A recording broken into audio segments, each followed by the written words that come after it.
সুদের টাকা দিয়া ঘর বানাইলাম, এই ঘরের ভিতরে 4টা 5টা রুম, এক রুমের ভিতরে আমি থাকলাম, আর বাকি 4 রুমের মধ্যে আমার সন্তান থাকলো, মা থাকলো, বাবা থাকলো, ভাই থাকলো, বোন থাকলো।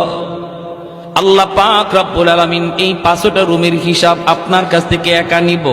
যারা ছিল এরা ফাও ফাও ছিল, এদের কোনো হিসাব নাই, হিসাব দিবে তুমি একা। এজন্যই তো এক বড় ভাইকে ছোট ভাই বলতেছে, ভাইয়া সাবধান, ভাইয়া তুমি সুদের ব্যবসা কইরো না, সুদে টাকা আইনো না, সুদখোরের কাছে তুমি যাইও না, অল্প হলেও তুমি এর উপরে সবর করো, আল্লাহ বরকত দিয়ে দিবে।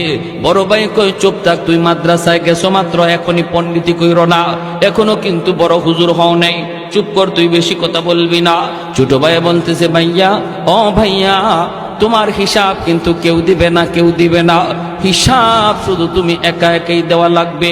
বড় ভাই কস কি তুই, আমি কষ্ট করে করে আইনা সবাইরে খাওয়াইলাম, আমার বিপদের সময় কেউ দাঁড়াবে না। কয় না, ভাবিও তোমার বিপদের সময় দাঁড়াবে না, ভাতিজাও তোমার বিপদের সময় দাঁড়াবে না, আব্বাও তোমার বিপদের সময় দাঁড়াবে না, আম্মাও দাঁড়াবে না, আমি তো দাঁড়াইমু না। ওই বড় ভাই কস কি তুই, মাসের মাস তোরে বেতন দিই আমি?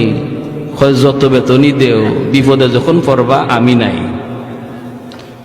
বড় ভাই কস কি, আমার বউ? বলে বউ না, দূর হর, আমি এত কষ্ট করে ফালতেছি, আমার বিপদে দাঁড়াইবো না। কত দুনিয়াতে পরীক্ষা করবা? বড় ভাই কয় পরীক্ষা কেমনে করবি? দুনিয়াতেই তুমি বিপদে পড়ে দেখো তোমার পাশে কে দাঁড়ায়। কেমনে বুঝবো? তুমি মরা মানুষের বান্ধবীরা বিছানায় পড়ে যাইও, বাকিটা শুধু খালি শুনবা কে কি কয়। আচ্ছা ঠিক আছে। বড় ভাইরে ছোট ভাই নিয়ে যাইতেছে, বট গাছের তলে যাওয়া মাত্রই বড় ভাই পড়ে গেছে। ছোট ভাই বড় ভাইরে লাশ বানায়া বাড়িতে আইনা কান্না শুরু করছে, আব্বা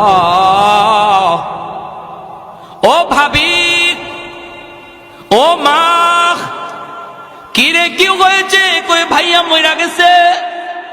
কেমনে? কয় জানি না, বট গাছের তলে যাওয়া মাত্রই দেখা যায় ভাইয়া মাটিতে পড়ে গেছে।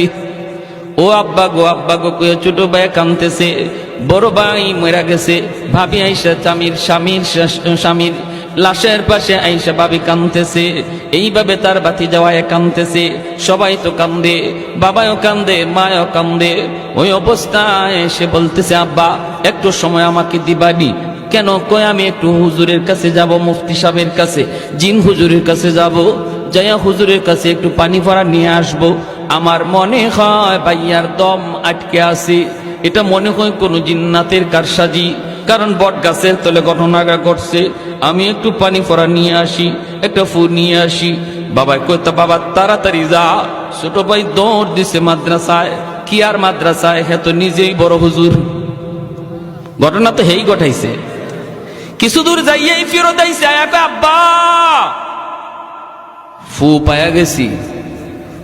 মুফতি সাহেব হুজুরে এমন এক ফু আমাকে শিখাই দিছে, এমন এক তাবিজ শিখাই দিছে, এমন এক সূরা শিখাই দিছে, আমি খালি বাইয়ারে ফু দিমু আর সাথে সাথে বাইয়া জিতা হয়ে যাব। ফু দেওয়া মাত্রই বাইয়া জিন্দা হয়ে যাবে, জিন্দা, কোনো টেনশন নাই। মুফতি সাহেব কয়ে দিছে। বাবা কইতে তাড়াতাড়ি ফু দে। ছোট ভাই কয়, আব্বা ফু দিমু, তবে ফু দেওয়ার আগে একটা শর্ত কয়া দিছে হুজুরে। কয় কি শর্ত? কয় হুজুর বলছে এই ফুটা ভাইয়ারে দেওয়া মাত্রই ভাইয়া জিন্দা হয়ে দাঁড়ায় যাবে, কিন্তু ভাইয়ার গায়ে ফু দেওয়ার আগে একজন জীবিত মানুষের গায়ে ফু দেওয়া লাগবে। আর জীবিত মানুষটা ফু খাইয়া জীবিত থাকতে পারে, মারাও যাইতে পারে। এরপরে যদি ভাইয়ারে ফু দেই, ভাইয়া 100% জিন্দা হবে, বিন্দু পরিমাণ সন্দেহ নাই। ও আব্বা, আমার ভাইয়া এত কষ্ট করে সংসার চালাইল, রক্ত পানি কইরা, হালাল হারাম না বুঝা, কত কিছু কইরা তোমাদেরকে খাওয়াইতেছে, পালতেছে।